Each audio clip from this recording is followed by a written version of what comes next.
Sir, जैसे आपने भी कृषि मंत्री की अपनी उपलब्धियां गिनवाई, तो अभी तो आप नहीं है, खैर आपके पास अभी वन मंत्रालय और अन्य मंत्रालय हैं, लेकिन कृषि को लेकर एक अभी मेरे मन में एक सवाल आया है सर। मेरा हम लोग जो है वो जैविक कृषि पे भी काम करते हैं और वर्मी कंपोस्टिंग, जैविक खाद का हमारा काफी अच्छा काम है, 20 से ज्यादा वर्षों का अनुभव भी है।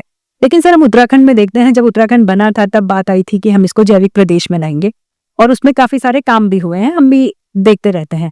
लेकिन सर, धरातल पर उस तरह का कहीं अभी तक इतना और सर एक चीज और थोड़ा सा मैं ये बताऊंगी सर। जैसे हम कहते हैं कि यूरिया जो है वो केमिकल में आता है और हमारी जैविक खादें को हम प्रमोट करेंगे, लेकिन सर आपने देखा होगा जैविक खाद का कोई एमएसपी वगैरह प्रॉपर निर्धारित नहीं है और साथ में जो यूरिया है सर उस पर सब्सिडी दी जा रही है।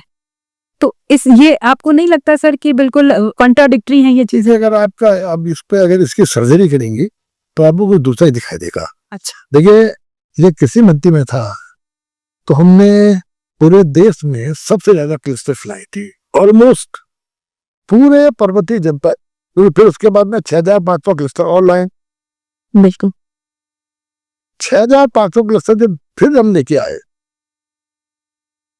तो ये हो गया था कि 100% पर्वतीय क्षेत्र सेचुरेशन में आ जाएगा। और 10 ब्लॉक हमारे पहले घोषित थे, 10 ब्लॉक भले फिर घोषित किए थे जी। और हम देश का पहला राज्य थे जो उत्तराखंड ऑर्गेनिक एग्रीकल्चर एक्ट लेके आए थे, जिस एक्ट में प्राविधान था कि जिस क्षेत्र को हमने ऑर्गेनिक क्षेत्र डिक्लेयर कर दिया उस पर केमिकल प्रेजेशन, केमिकल फर्टिलाइजर का बेचना, खरीदना, रखना, तीनों को अपराध घोषित कर दिया गया था। अब अनफॉर्चुनेटली पिछले 3 वर्षों में ऑर्गेनिक एग्रीकल्चर एक्ट पर क्या कार्रवाई भी, ये मुझे नहीं, मेरे संज्ञान में नहीं। सर, मेरी तो एक छोटी सी बात है कि हम यूरिया पे तो सब्सिडी दे रहे हैं और अपनी जैविक खादों पे हमारा कोई अभी तक एमएसपी डिसाइड नहीं किया है। आपने को समझा ही नहीं जो मैंने कहा। करीबन 15,000 क्लस्टर्स, एक क्लस्टर 100 किसानों का, तो इसमें ऑलमोस्ट हमारे पूरे किसान पर्वतीय क्षेत्र के कवर हो गए थे। उनको सारा इनपुट फ्री था, उसमें ऑर्गेनिक मैन्योर भी है, फ्री था, उनको मुफ्त में दे रहे थे। सब्सिडी की तब होती है जब आप उनको खरीदते थे, लेकिन हम तो मुफ्त में दे रहे थे। अच्छा, सारा इनपुट मुफ्त में था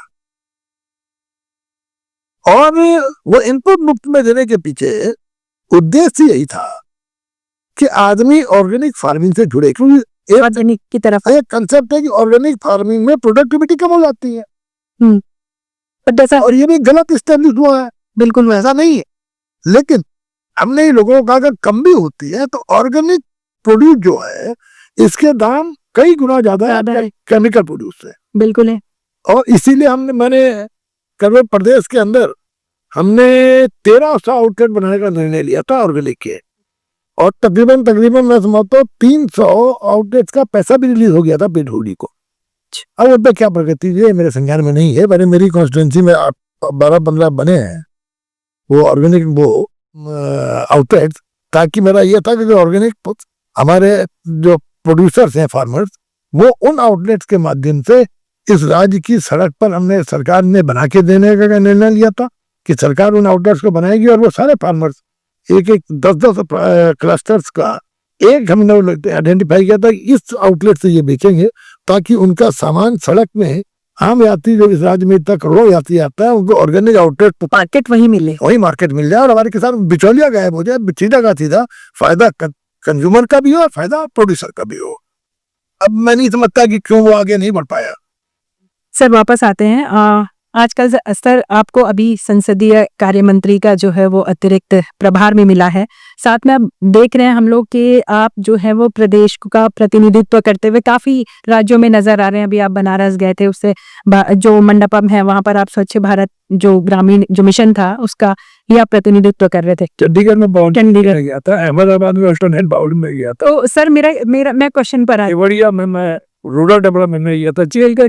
तो वही मैं कह रही हूँ कि आप काफी लाइमलाइट में हैं, तो ये हमारे मुख्यमंत्री धामी जी से करीबी हैं या फिर भविष्य के लिए कोई बड़ी जिम्मेदारी की भूमिका बन रही है? मुझे जब भी कोई जिम्मेदारी दी गई मैंने उस जिम्मेदारी का निर्वहन किया। मैं पूर्व में कैबिनेट का स्पोर्ट्स पर्सन भी था, ठीक, और वो जिम्मेदारी का निर्वहन नहीं किया। और फिर कुछ कारण ऐसी था कि जिसमें मैंने 2022 में ही मना कर दिया था कि न मैं स्पोर्ट्स पर्सन बनूंगा, और कुछ संसदीय कार्य मंत्री बनने में मैंने अपना असफलता जारी की थी। लेकिन पार्टी ने जब जब कोई जिम्मेदारी दी, मैंने उस जिम्मेदारी का निर्वहन करने का प्रयास किया और यही मेरा धर्म है। सर भविष्य के लिए क्या योजनाएं हैं, क्या सोच? मैंने कहा पार्टी जो निर्णय लेगी, पार्टी जो आदेश करेगी, उस निर्णय को स्वीकार करना, मानना, अपना धर्म मानते हुए आगे बढ़े। सर एक अंतिम क्वेश्चन, और मुझे लगता है वो हर उत्तराखंडी के दिल से जुड़ा हुआ है, और जो पर्वतीय लोग हैं हमारे, जो पर्वतीय क्षेत्र में हमारा उत्तराखंड बसता है, उसका तो है ही। सर गैरसैंण को लेकर क्या कहेंगे? मुझे उस सरकार में भी रहने का अवसर मिला जिस सरकार में गैरसैंण की भावना को स्वीकार करते हुए तत्कालीन मुख्यमंत्री विजय बहुगुणा जी ने वर्ष में एक सेशन गैरसैंण में करने का निर्णय लिया था, और उसके बाद गैरसैंण में विधान भवन का निर्माण हुआ। मुझे सरकार में भी रहने का अवसर मिला जिस सरकार ने निर्णय लिया कि गैरसैंण ग्रीष्मकालीन राजधानी हो, है ना। तो ये दोनों निर्णय गैरसैंण के पक्ष में है।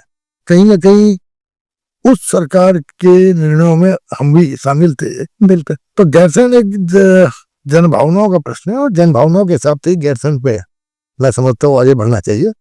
और जो गैरसैंण के लोगों का भी जो मैंने देखा, उनकी सबसे बड़ी मांग आज की तारीख में है कि गैरसैंण अगर जनपद बन जाए तो उन्हें बहुत आराम मिले। अच्छा। तो ये सभी चीजों को समावेश करते हुए गैरसैंण पे निर्णय लिया जाना, अगर निर्णय सरकारें, हमारी सरकार ने लिया भी और लेगी भी। सर पूर्णकालिक के बारे में क्या लगता है? अब देखिए, ये केवल सुबोध उनियाल की भावना से नहीं चलेगा।